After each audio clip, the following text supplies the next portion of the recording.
दिग्विजय भाई फिर वही बात हो गई तो मन फिर वही छेड़ दिया राग लोगों ने बोलन की शांति प्रसाद भट्ट जो यूकेडी के नेता यू फिर वक्की बोलूँ जग नहीं बोलन चाह आप तो नहीं पता हाकम सिंह क्या एक्चुअला चाहे।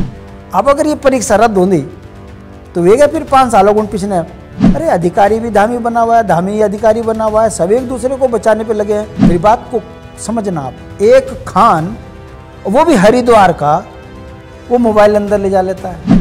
हाकम सिंह को गर्दन मां तलवार धरी को कहते छन गाली दिलवाना।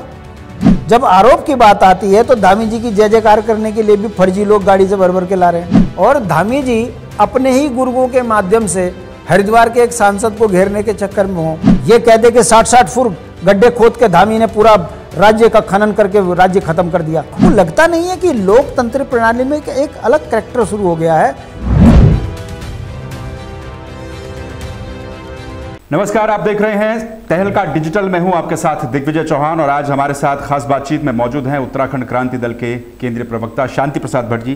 भट्ट जी, बहुत बहुत स्वागत है आपका तहलका डिजिटल में। और भट्ट जी के साथ आज तमाम मुद्दों को लेकर के बात होगी, चाहे वो यूकेडी से जुड़े हुए मुद्दे हों या फिर उत्तराखंड में जो ट्रेंडिंग मुद्दे इस समय पे हैं। सबसे पहले पेपर लीक से शुरू करते हैं। यूके की एक परीक्षा होती है जिसमें आरोप लगाया जाता है कि 35 मिनट के अंदर ही वो पेपर बाहर आ जाता है। अब इसमें दो पक्ष हमें देखने को मिल रहे हैं। एक पक्ष कह रहा है कि पेपर लीक हुआ है, जबकि सत्ता से जुड़ा हुआ जो पक्ष है, तमाम विधायक हों नेता हों, वो एक ही बात कह रहे हैं कि पेपर लीक नहीं हुआ, बस 3 पेज का स्क्रीनशॉट कुछ लोगों के बीच में शेयर हुआ है। बॉबी पवार बेरोजगार संघ एक बड़ा आंदोलन कर रहे हैं। यूकेडी का क्या स्टैंड है इसमें? यूकेडी के भी कुछ नेता वहां पर उनके समर्थन में जरूर गए हैं, तो क्या स्टैंड है और किस तरीके से इस पूरे घटनाक्रम को आप देख रहे हैं? देखिए, पिछले 25 वर्षों में अगर आप उत्तराखंड में रोजगार देने का ट्रेंड जो सरकार का है उस पर सवाल खड़े हो रहे हैं। ये सरकार पहले पेपर कराती है, फिर उसमें लीक करा देती है, उसके बाद पेपर कैंसिल हो जाता है और इस तरीके से लगभग 2 पीढ़ी हमारी उत्तराखंड में बर्बाद कर दी गई इन सरकारों के द्वारा। उसी क्रम में अगर आप देखेंगे, धामी सरकार ने नकल विरोधी कानून का बड़ा प्रचार किया। सख्त नकल विरोधी कानून हमने लाए हैं, अब नकल नहीं होगी। हमारा सवाल है, एक पुलिस पृष्ठभूमि का अधिकारी वहाँ पर अध्यक्ष बना हुआ है, उनकी देखरेख में कैसे मोबाइल अंदर चला गया, जबकि आप अंगूठी, गले की चैन, नाक की बुलाक तक आप उतारने की बात करते हो, बिस्किट तक नहीं ले जाने देते। ये आप इतनी सख्त वहाँ पर वो है, पहरेदारी है। ऐसे में एक खान, मेरी बात को समझना आप, एक खान वो भी हरिद्वार का वो मोबाइल अंदर ले जा लेता है और फिर यूकेएसएससी के टॉप अधिकारी चैनल पर आकर बोलते हैं पेपर लीक नहीं हुआ, सिर्फ 3 पन्ने। 3 पन्ने भी क्यों? खुद स्वीकार रहे हैं कि हमसे गलती हुई है और बाहर आकर गाल बजा रहे हैं कि सिर्फ 3 पन्ने। और मजे की बात, वो 3 पन्ने लीक होते हैं, स्वीकार भी रहे हैं और फिर कह रहे हैं कि नहीं परीक्षा तो रद्द नहीं होगी, परीक्षा ठीक है। समझ रहे हो आप इसके पीछे का खेल? और चौथी बात, जो सबसे महत्वपूर्ण बात है, मुझे तो गर्व होता है अपने नौजवान बच्चों पे, बेरोजगार संघ पर। जिस जानकारी को पुलिस के पास नहीं है, जहां LIU है, DGP है, IG है, SSP है, इंस्पेक्टर है, थाने है, LIU है, सबको कुछ नहीं पता, और वो बेरोजगार संघ के एक नेता को कह रहे हैं कि और कोई सूत्र है तो बता। बिना अपराध के, बिना 41 के नोटिस के आप किसी को अरेस्ट नहीं कर सकते, और आप उस बेरोजगार संघ के अध्यक्ष को, पूर्व अध्यक्ष को उठा के ले जाते हो। जब दबाव बनता है कहते उन्होंने हमने अरेस्ट नहीं किया, पूछने के ले गए थे। पर क्यों? अगर आपको पूछना था तो ले जाया क्यों? वहीं पर पूछ लेते। और अगर बेरोजगार संघ को इतनी बारीकियां पता है परीक्षा लीक की, तो फिर DGP क्या हटाओ, उनको बैठा दो वहाँ। SSP की क्या जरूरत है? बेरोजगार संघ के लोगों को बैठा दीजिए, वो सारे तुम्हारे इस तरह के सूत्र पहले निकाल के दे देंगे। ये तमाम चीज़ें बताती है कि हरिद्वार का ही आदमी, हरिद्वार में ही सब कुछ, हरिद्वार का ही सांसद, और सरकार के कुछ लोग इस बात को इशारों पर कह रहे हैं कि धामी सरकार को बदनाम करने की साजिश है। आपको नहीं आ रहा समझ में कुछ? मुझे लगता है इसकी जांच होनी चाहिए गहनता से कि यदि पेपर लीक हुआ है तो इसमें वो बड़े अधिकारी इसमें संलिप्त हैं, और जब तक उन अधिकारियों पे सुसंगत धाराओं पर मुकदमा करके जेल नहीं डालोगे तो हमें लगेगा सब नौटंकी है, झूठ है, फरेब है, बाकी कुछ नहीं है। लेकिन ये भी एक चिंता की बात है ना कि जैसे आपने भी कहा, बेरोजगार संघ भी कह रहा था कि उनके पास सारे इनपुट्स थे, वो 5-6 दिन उन्होंने लगाए हरिद्वार में जाकर के, तमाम जगहों पर लगा करके।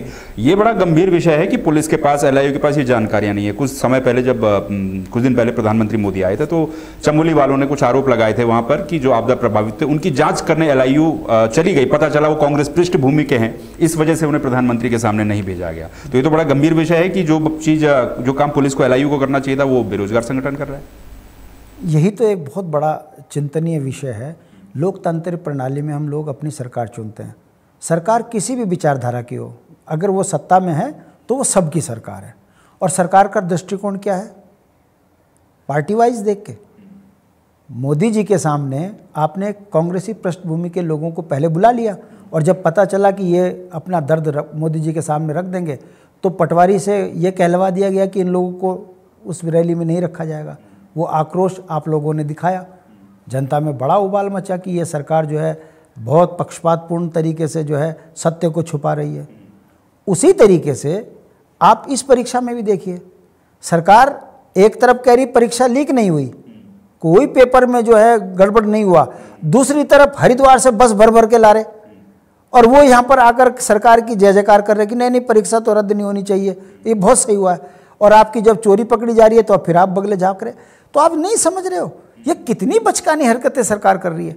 ये सरकार का चरित्र होता है, अपने पक्ष में माहौल बनाना, ये सरकार का क्या चरित्र है? सरकार को सत्य के साथ रहना चाहिए।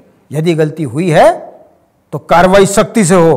धामी जी को फ्रंट में आके कहना चाहिए, नौजवान बच्चों के भविष्य के साथ जो खिलवाड़ किया गया है इन अधिकारियों को नहीं बख्शा जाएगा।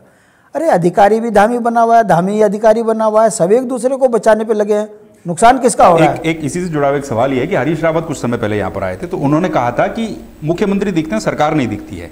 अभी आपने कहा कि हर कोई नाम ले रहा है मुख्यमंत्री का, धामी को लेकर के ये, धामी को लेकर के वो। एक नया ट्रेंड भी आजकल चला है, डीआईपीआर से हो या फिर मुख्यमंत्री के कार्यालय से हो, तमाम जो चीज़ें सामने आती हैं एक तरीके से ब्रांडिंग करने की कोशिश होती है। चाहे आप किसी को नियुक्ति पत्र भी दे रहे हैं, उसकी फोटो होती है, उसकी बाइट्स चलती हैं, उसका अलग से वीडियो जारी होता है। अभी कल का ही प्रकरण जो हरिद्वार से बच्चों को भर करके लाया गया यहाँ पर, वो भी नारे लगा रहे थे मुख्यमंत्री के पक्ष में, सरकार के पक्ष में, कह रहे थे कि निष्पक्ष एकदम परीक्षा हुई है। तो ये एक सिर्फ पब्लिसिटी स्टंट है या फिर इससे ज़्यादा भी कुछ इसे देख रहे हैं आप? एक लंबे समय से ट्रेंड दिख रहा है इस सरकार में। ये दिल्ली वाले कॉपी करने की कोशिश हो रही है, जो बड़े हैं ये उनकी कॉपी हो रही है। आप महसूस नहीं कर रहे कि छोटे छोटे काम में धामी जी आगे जा रहे हैं? धामी जी आपदा पीड़ितों के दर्द, धामी जी सब कुछ कर रहे हैं। मतलब धामी जी 35 विभागों के मंत्री भी हैं और धामी जी आपदा पीड़ितों के भी। तो फिर ये जो आपदा प्रबंधन है, वो मंत्री है, वो किस काम का है? सड़कें टूट रही है, धामी जी आगे कूद रहे हैं, तो फिर वो जो मिनिस्टर कहाँ गया पीडब्ल्यूडी का? क्या आपको नहीं दिख रहा है कि ये एक सुनियोजित तरीके से अपने चेहरे को चमकाना और अपनी नौकरी, अपनी कुर्सी को बचाने के लिए दिल्ली दरबार पे रोज हफ्ते में 3 बार जाना?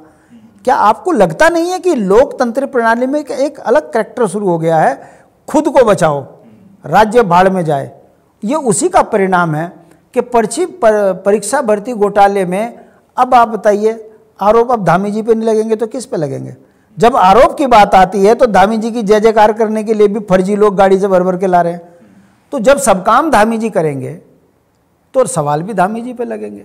और धामी जी अपने ही गुर्गों के माध्यम से हरिद्वार के एक सांसद को घेरने के चक्कर में हो, तो क्या जनता समझ नहीं रही है कि भारतीय जनता पार्टी के 2 नेताओं की लड़ाई में उत्तराखंड के नौजवान बच्चों का भविष्य गर्त में चला गया? त्रिवेंद्र सिंह रावत आप कहना चाह रहे हैं? बिल्कुल।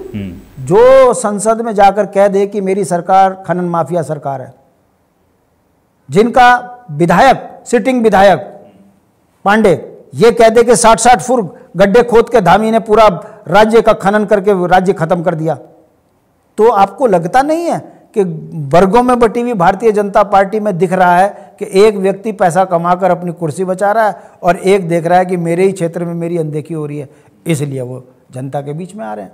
इन 25 वर्षों में जिस तरीके से नौजवान बच्चों के रोजगारों पर डाका पड़ा है, बाहर के लोगों को जबरदस्ती यहाँ पर नौकरी दी जा रही है पैसों के दम पर।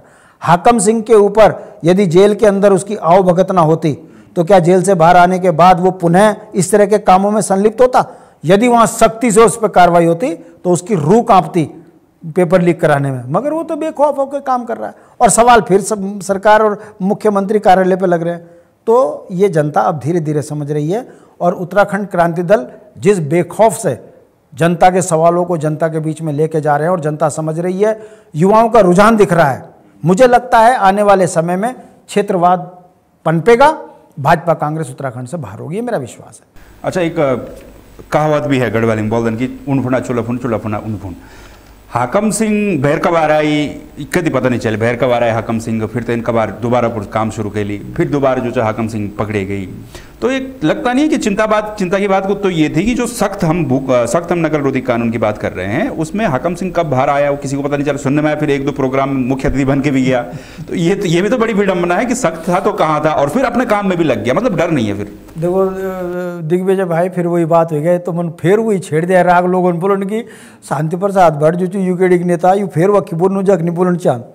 आप तो नहीं पता हाकम सिंह क्या एक चेला चाहे हरिद्वार सांसद और वे क्या संबंध है वे एक टाइम और के कारण से कि पेपर लीक में फिर वही हाकम सिंह गिरफ्तार हो गए। अगर वे तो गिरफ्तार मान चाहिए तो पुलिस ने पहल के लिए नहीं कर, पुलिस पहल प्रेस कॉन्फ्रेंस कर बता दिया ठीक एक दिन पहले आप तो नहीं लगड़ उस कि गेम को चलो। अब अगर ये परीक्षा रद्द होती तो वे गए फिर 5 सालों को पिछने जो लड़का 35 सालों को होलू वे तो गए और जो 5 साल लड़का अगर नौकरी गई और ओवरेज भाई तो वे गायल धामे तो ध्यान कि त्रिवेंद्र तो ध्यान। हाकम सिंह को गर्दन में तलवार धरी को कहते छन गाली दिलवाना।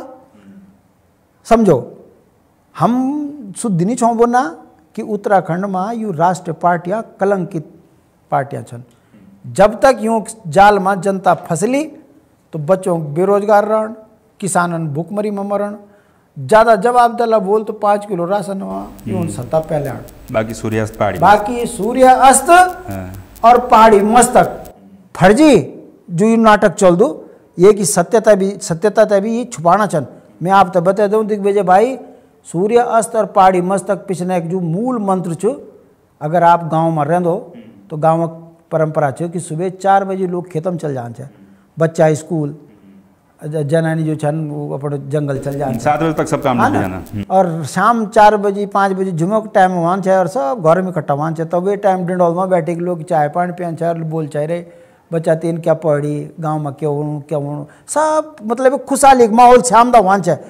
तब वो अखाण बनवी है कि श्याम दा गढ़वाल में मतलब बहुत मस्ती माहौल वहाँ पहाड़ में तो सूर्य अस्त मतलब पहाड़ी मस्त। अब जब बिटिन 1805 बिटिन गोरख्याल हुए हमारे एक वेग बाद अखाणु जो ठीक उल्ट हुए गए कि सूर्य अस्त और पहाड़ी मस्त ये गलत छ। एक्चुअल में पहाड़ आनंदी श्याम दा परिवार जब इकट्ठवान है तब ये कहावत है बोल है। पर अब वो नहीं है ना, अब तो वही वाला सिस्टम हो गया जिसके लिए जाना जाता है, शराब का प्रचलन बहुत तेज हो गया और तो भाजपा है वोट मेरी चिंता तेर बीच कि 3 तो काटियल पूर्ण जीवन अगर ये ट्रेन रेल तो 4 बच्चे क्यों बोलो स्कूल तो होएगा नहीं बंद और दारू घर घर बोतल घर घर चरस घर घर। अगर हमारी जवानी नशेली हो जाली तो फौज में ईमानदार सैनिक मिलन मुश्किल हो जाल, कर्मचारी मिलन मुश्किल हो जाल। तो हम यूँ नहीं बोलते हूँ कि भाजपा जन गद्दार पार्टी कोई नहीं जो नस्ल खराब चन करनी के कौन वोटो कौन यूँ तो पासवान प्यारू च मगर उत्तराखंडी नहीं यूँ तो वोट का चक्कर में भैरवाल एक विधानसभा में 30-35 हज़ार बसन अच्छो लगुत मगर उत्तराखंड के बच्चों होते रोजगार देन अच्छो नहीं लगुत। आप तो नहीं लगू कि साजिश पार्टियों में दगड़ होनी तो नौजवान छो पत्रकार छो। लेकिन सवाल यूँ भी ना कि सवाल आखिर में तो यही आता है कि हर चुनाव में हम पंचायत चुनाव देख लें, निकाय चुनाव देख लें, पिछला विधानसभा 10 साल से सरकार उन्हीं की है, लोग वोट भी तो दे रहे हैं। आप पत्रकार हो, पढ़े लिखे हो, अच्छा एक बात बताइए, जो निर्दलीय भाजपा को पानी पी पी के गरिया रहा था तभी तो जीता हो। लोगों ने कहा कि चलो यार बिना दिल का आदमी है इसको जिता दो, कग गया वो जीता दे तुरंत भाजपा। अच्छा भाजपा ये तो अच्छी है तो फिर वो निर्दलीय के लिए लड़ी चुनाव। किसकी बात कर रहे हैं आप? मैं उन तमाम निर्दलियों की बात कर रहा हूँ, जिला पंचायत ब्लॉक प्रमुख तमाम वो लोग जो उन्होंने भाजपा और कांग्रेस को गालियाँ दी खूब तब जीत गए और जीतने के बाद फिर वहीं। तो ये चरित्र परिवर्तन क्या है? क्या आपको नहीं दिखता कि पैसा चरित्र पर हावी हो चुका है? झूठ बोलकर जनता से वोट पा लिया और उसके बाद सीधा उन्हीं की गोद में जाके बैठ गए। भाजपा कहाँ जीती? 75% भारतीय जनता पार्टी के खिलाफ माहौल पड़, निर्दलीय ज्यादा जीत करके आए सदस्यों में 75%, 100 में से 75 आदमी भाजपा के खिलाफ चुनाव लड़के जीत के आए। और सरकार किसकी बन गई? पंचायतों में सारी भाजपा की। तो ये जो षड्यंत्र हो रहा है, पैसों के दम पर लोकतंत्र को खरीदा बेचा जा रहा है, ये भी खत्म होगा। ये भी दौर आएगा कि जो बिन पार्टी और बिन पहचान के सत्ताओं को पोषित करने के लिए लड़ रहे हैं, इनको जनता एक वोट भी नहीं देगी। हम इन 25 वर्षों में बुरी कदर चुनाव हार रहे हैं, मगर उत्तराखंड के अंतिम गांव में भी बुनियादी सवालों पर यदि कोई लड़ रहा है वो उत्तराखंड क्रांति दल है। हम संख्या में कम हो सकते हैं, मगर बुनियादी चीज़ों में जो फौलादी इरादे उत्तराखंड क्रांति दल के हैं, अब युवा समझ रहे हैं धीरे धीरे, और मुझे लगता है परिवर्तन आएगा, क्षेत्रीय दल आगे बढ़ेगा, ये मेरा विश्वास है।